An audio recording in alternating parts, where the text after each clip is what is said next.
Hey kids, it's Jurassic James. I'm Jurassic Explained. So looking at Lokiceratops. So first and foremost, this is a gift from my friend Jim. I would say I can't say he sponsored the video because I mean that's like the taxes and stuff, but it's a gift. But I will say that he came to a job at the Children's Museum on a Friday morning and delivered it by hand, which is like the best way to get a gift. I don't know, it feels more special with the effort.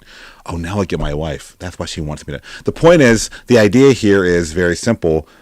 Lokiceratops is named after the Norse god Loki, made famous, at least publicly famous, by the Marvel MCU universe with Loki, played by Tom Hiddleston. You're saying, wait a minute, James, why doesn't Thor get a dinosaur? Loki gets a dinosaur? Well, first of all, Loki's like the crown prince. He gets everything. And second, he has a day of the week, Thor's Day, Thursday. So, like, you know, give Loki a chance. Now, what's important with this animal is it's a brand new model. It's PNSO, meaning it's highly scientifically accurate, so I'm already excited about that. The animal was named in 2024, I believe. And so let's just go ahead and start. Because I only have one. It's my only one, the first one. So I get to put it on the website, everything. In time, just dropped the official Jurassic James scissors into my lap. That's not good, but that's why they're safety and security. Now, with PNSO, I always keep the boxes because if you ever have to move them, and one day I will be moving my collection. My goal, as I told you, is to have a giant geologic display with my models. That's like the end game, right? Let's see. The protective plastic for shipping and humans and sticky fingers and all that. The box, if I remember correctly, it just opens like this. There's no tape there, right? Because tape would sully the box. It would lessen the product, right? Okay, so I'm going to do this as far as audio goes. I'm so sorry. Ooh. Up. Double layer. Look at that. And because it is a quadruped, four-legged animal, there is no protective, no stand for it to help it stand up. As we see in the theropod models, I'm going to slide this back in the box. Oh no, it fell again. The first time being its extinction. Let's see, same old. Oh, okay. So Loki's there. Oh, this is gonna be great. Okay, look at that. Oh, look at that right there. Isn't that just beautiful?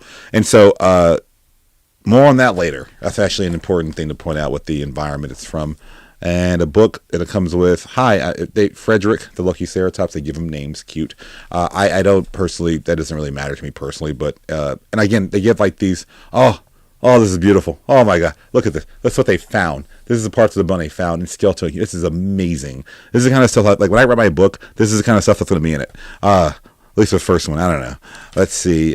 It's showing you. Ooh, reconstructions. Let's see. Yeah, so reconstructions of the animal. So again, like it's kind of telling you what I'm going to talk about. Basically, I guess I'm saying, and little side notes and stuff like that, and pictures and all that. Yeah.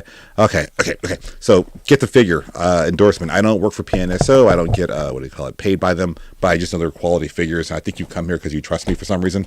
Now that's still in frame. Okay, we'll just leave it here. So Lokiceratops, look at this guy. First and foremost, the main thing to point out. So it's okay. Start from the beginning. So it's a horned dinosaur, Ceratopsian, found in North America. Bear in mind that all but like two of the Ceratopsians that have horns are in North America. The other two are actually in Asia. One being Dinosaur, made famous by Jurassic World, which I did a video on it before. But if you think of a horned dinosaur with big horns like this, think North America, think late Cretaceous. This guy's from the Judith River Formation in Montana. The Judith River Formation has 4 subsets. So where it's from, it's one of the 4. So if you hear a dinosaur from Judith River Formation, don't think that every animal from that rock unit lived together. There are several subsets, and they all collectively is Judith River, but not they're all side by side, which I'm going to go over that in a minute, actually. But the main thing to point out here is what makes it special, what gave it its name are these things here. The epiparietal, epi meaning the parietal, is like what makes the bones with the frill, and epi means above. So I think in some ways to help you remember when somebody from the 1990s kids says that was epic, it's like above your normal, right? And so if it's epiparietal, it's above, like your epidermis, your outer layer of skin, right?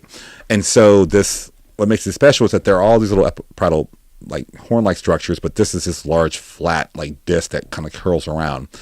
And there's depiction of no nose horn because they have like the beak part, but they don't have the area right here. And when dinosaurs who have horns on their noses usually have a horn, the bones get bumpy, or what we call goose, as they go towards the bump. This guy lacks that. It's not unheard of because he has a cousin named Lokiceratops who has no nose horn. And then another cousin called Pachyrhinoceros who has a nose boss, which is a cool name. So as far as, let's see, the hands go, excuse me, I will now drink some of my favorite water, Smart Water. You're like, James, this is an endorsement? No, of course not. Why would anyone endorse this? The point is, it's not an endorsement. I don't get money from Smart Water. I just like it. Please sponsor me, Smart Water. I was actually digging in the Whiteside Museum in Seymour, Texas, and the director of the museum, head paleontologist Chris Fliss, my friend, he was like, drinking a lot of Smart Water. I'm like, I drink Smart Water too. We should get endorsements. I know, right? So Smart Water, if you hear me, hit me up. Now that was so shameless. Okay, so the main thing here is the toes, 4 toes, standard for a Ceratopsian. The forelimbs have 3 large clawed forelimb toes and 2 little nubs on the side. So very good, very standard. I like the fact that there's the horns. Okay, so the genus name is Lokiceratops. The species name is Rangiformis. Rangiformis. So range of form, because they're not, like, both sides of the skull are not, what do you call it? Not bilateral. They're bilateral. You cut them in half, they're equal on both sides, but they're not uniform. The idea is that they're in different orientation. The horns look different ways. Now, part of that could be estimated that if a dinosaur gets fossilized, any fossil gets fossilized, the rock can move and twist. So that's why, like, if you look at the real skeleton, the horns are not like this uniform. One's going like that, one's like this, because there was deformation in fossilization, right? But there were more features that were not quite uniform on both sides. So that's what makes it stand out. So again, I like everything I'm seeing here. The way the hips look, the way the kind of rounded, shortened tail. A lot of stuff about how these dinosaur toys have small tails because they're trying to fit them into the boxes to sell to kids and occasionally adults. But Ceratopsians had short tails. That's a thing they had, and you can see it here with this guy. And so what's really important about this guy is where he falls in the family tree of Ceratopsians. Back years ago, I did a video on Ceratopsians. I should probably do an update to that video. But in the horned dinosaurs, the more advanced ones, there's 2 major branches: the Centrosaurine and the Chasmosaurine. So your idea, Chasmosaurine are the ones that usually are known for having 3 horns, 2 brow horns, 1 nose horn. Their frills are usually longer. So think about Chasmosaurus itself, which I've gone over Chasmosaurus before. I had a whole video recently, actually. It's a Collect A model. The Pentaceratops, which I bought at Dinosaur World. This is, I think, Papo. So these are Chasmosaurines. The most famous Chasmosaurine of all, other than Chasmosaurus, is Triceratops. And, of course, its neighbor or contemporary Torosaurus, who some think are relative, but most think that not so much. That they're the same species, but we don't think they are. Most paleontologists think they're not the same species. That was a weird way of saying it, the same thing 4 times. But anyway, I should put away these official scissors of Jurassic James for safety reasons and your security, kids, because they can be cut through the camera somehow. The point is, Chasmosaurines, there's many more. Appreciate them. The Centrosaurines are these guys here, like Pachyrhinoceros. Are you in frame? Yes, there's a camera. Pachyrhinoceros, Diabloceratops, love that guy. I had a video on him. Ionosaurus, love the guy with this kind of hook horn here. And we have Lokiceratops. So that's just the cut. It's between Chasmosaurines and Centrosaurines. I already did a video explaining why and all the details. But within these groups, there are subgroups and so on. So, for example, Diabloceratops is considered the oldest member of this, or most primitive member of this lineage, right? So it's kind of far down the line.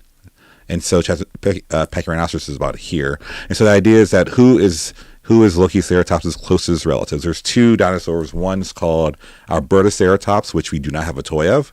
And 2, there's one called Medusaceratops here. Now, this is a Collect A 2015 Medusaceratops. And so what makes these guys unique, makes their family special, is that they have, like, a lot of them have these epiparietal little horns here, right? You see, or some they'll grow out like this. What makes these special to these large flat discs here? That's like they're not that thick. They're kind of forward facing. So that's one thing that all 3 of them have. Now, there has been an argument because these 2 not only are close relatives, but are contemporaries in the exact same environment. And so in general, we see like 2 Ceratopsians in one environment. At the same time, think of a black rhino, white rhino. Think of having an Asian elephant, African elephant living together. Here we have 4. We have these guys, and then there's one called Windy Ceratops and another one. So, like having 4 is really interesting. And so, the first thing to point out with these guys is that what makes them separate from other Ceratopsians is that if you look at it, these large discs here, like horns, are there, and so that's what's different from everyone else here. So that's why they're put in their own little group. Among other things, if you cross section the part of the frill here, where most of these Ceratopsians is very flat, theirs is more like bulge like that. So again, when you're writing a paper and you're trying to decide different species, new species, but today you have genetics. You can just do a genetic test to some degree, but fossils, that's not an option. And so the idea is that you look at these features and you write down all these features, or you plug in all these features to the computer. We don't write anymore. We type or spreadsheet or data. And so you run it in the computer. So the idea is that that's why they're within Centrosaurus, their own little group. There's only one specimen, one holotype. There's also one for Albertoceratops, not seen here. That guy is a juvenile. So some have argued that the Lokiceratops could be an adult of the Albertoceratops, but the paleontologists who work on it in the paper, like, look, here are these features that are different. So that's kind of what people with PhD paleontologists will sit and argue about in detail some more. What I'm showing you is that this guy is like more like this guy than these guys, but they're together more than these guys. Got it? So as far as this environment goes, let's just move these guys back. So we know it lives here. So one thing to point out, and I mentioned the picture earlier, the reason this is important is that, let's see, there we go, is that you see this image here, and again, are those grasses? They can't be grasses, but the idea is that the plant's there. We look at the modern environments. We look at the plants, the things that are found with the animal, right? And so when you go to a museum and you see a diorama, not a diorama, like an image on the wall of a time period or a locality, you'll notice that in this time period, you wouldn't see like a monkey in the background or a bat, right? Because those things haven't evolved yet, right? But when you look at the sediment they're in, we see certain sand and siltstones, we know what kind of geology that is. So found in Montana, I've been to Montana, it's a lot of rolling hills. But back 78, 77 million years ago when this guy lived, there was a giant ocean cutting North America in half, the Great Western Interior Seaway. Remnants of this ocean are from like Austin, San Antonio, up to Dallas, up to Oklahoma, up to Kansas. You see this kind of flat, the plains, it's all limestone. Limestone being erupted forms exclusively in shallow ocean environments, within 200 meters, basically. So think of the reef of Finding Nemo. So that ocean cut North America in half. So on the side that like the East Coast side, it's called Appalachia. So technically it's 2 subcontinents. And on the western side, we have Utah, Montana, Wyoming, etc. That was called Arimedia, right? And so the idea is that if you were in Montana, it wasn't a rolling hillside. It was more like Louisiana or Florida or the Gulf Coast of Texas. You would have had swampy environments. And we know that because, one, the sediments are different. There are broadleaf plants there. And so the idea that the plants you see, the sediment you see, we have gar scales. Not that these are the exact ones, but we have like evidence of turtles in the environment. We have evidence of crocodiles or alligator relatives. We have sturgeons. I got this one from the tube, those safari tubes by Michael's, like the Great Lakes tube, right? And so we see. So again, there are no other critters that are toys I'm aware of other than these 2 that live in this environment, but we have things like this. So them being there tells you it's not a freezing cold environment, right? It's not an Arctic blast. This is actually more of a swampy environment. The plants show that as well. Now, as far as other things, we do know that within the Judith region, there is Tarbosaurus. No, that's not Tarbosaurus. The Daspletosaurus, sorry. This is what year? It's Safari 2021. The Daspletosaurus is like the before T-Rex, like the king before T-Rex, North America. We have a Papagorgosaurus. So these guys have been found in this type of region. We know that there are Cretasaurus, not where they live, but in the same region. So duckbills like this. We would have had, this is Gryptosaurus. This is a 2013 Cryptosaurus. So there's one called Brachylophosaurus, who's a cousin of Myosaurus, that would have been similar to appearance to this, living with these guys. Your Uplocephalus, something like this. So these aren't the exact species found in this site, but they're contemporary. So you would have seen an environment more like this. So the Campanian, the age the subdivision of the Lake Cretaceous that includes these guys is followed by the Maastrichtian, which has it's like a rock unit here. T-Rex, Triceratops, and Ankylosaurus, those guys, right? Then these are the layer below that. Now, if you were to go back in time about 145 million years ago, you would see Stegosaurus, Diplodocus, Apatosaurus. So those things didn't live with these guys. In fact, by the time there's there's this like factoid that goes around where people say, T-Rex is closer to humans than T-Rex is to Stegosaurus. What we're saying is we live now, right? And T-Rex lived 66 million years ago, and Stegosaurus lived 145 million years ago, right? And so, 65 million years ago was shorter time than between 65 and 145. To give you more perspective on this, I may have said it already before. If I have, I'm sorry.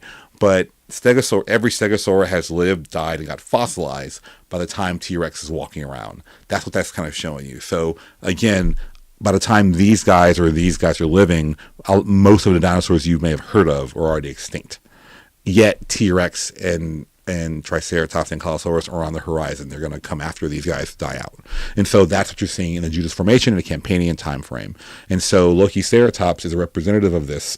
And one thing to point out with these names, because the name is what really draws people to it, obviously, is that most dinosaur names, I have a video on this before, but most dinosaur names are looking at Latin, Greek features. So rangiform is based on the fact that reindeer, they actually have antlers, but they're not uniform. They're not the exact same. One could be like, where most deer have the exact same whatever, reindeer have differently. So they're trying to reference that as well. Last few high points. Herbivore, clearly eating plants. It is, whether it's in a herd or not, we don't know. We only found one, so in parts, and so it's in some cases, even if you find a dinosaur group together, it doesn't mean they died together. The science of taphonymy, a Russian word, meaning that between death and fossilization, so the animal could have died and gotten washed together, or different animals could have died in different areas and gotten washed into this one point bar, sandbar. But either way, it was found by itself, and so. This animal was the largest of its family. So again, think of a bull African elephant. That's the size of this animal. And so, yes, there were smaller things in the environment, you would have found raptor-like dinosaurs. You would have found oviraptor, their cousins. We would have found all kind of Pachycephalosaurus. Like, there's things like that were contemporaries. But those species are either not named or not from that time. So again, a very common look for the Lake Cretaceous North America. You wouldn't have seen so far. You wouldn't see Spinosaurids. You wouldn't see Carcharodontosaurids. Those things are either in other continents or gone extinct here. So again, that's what you're looking at. So horned dinosaurs usually live with duckbills and tyrannosaurs. That's like their main competitors. With the ankylosaurs, the Pachycephalosaurus.